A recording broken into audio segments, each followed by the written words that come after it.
আসসালামু আলাইকুম ভাই সব, আপনারা কেমন আছেন? ওয়ালাইকুম সালাম। আরে হাল্ক ভাই নাকি? আসলে মানুষকে আল্লাহ কখন হেদায়েত দিবে কেউ জানে না। আলহামদুলিল্লাহ, আল্লাহর রহমতে আমি এখন ভালো আছি। হাল্ক ভাই, একটা দানব আমাদের ঘরবাড়ি ভাঙচ্ছে। কি বলো? কে সেই দানব? চলো দেখি।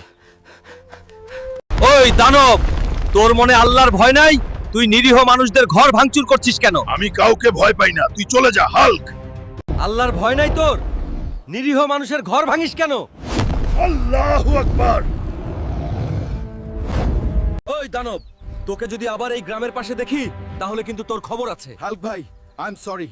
আর কোনোদিন গ্রামের মানুষকে ক্ষতি করব না। বন্ধুরা, তোমরা আমার জন্য দোয়া করবে, আমিও তোমাদের জন্য দোয়া করব। ভালো কাজ করার মধ্যে আনন্দটা আলাদা। আল্লাহ তোমাদের সবাইকে হেফাজত করুক। আমি কারো থেকে কিচ্ছু চাই না, শুধু চাই তোমাদের দোয়া আর ভালোবাসা।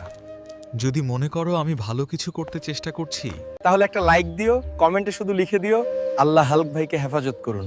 তোমাদের দোয়াই আমার শক্তি, আল্লাহ তোমাদের হেফাজত করুক।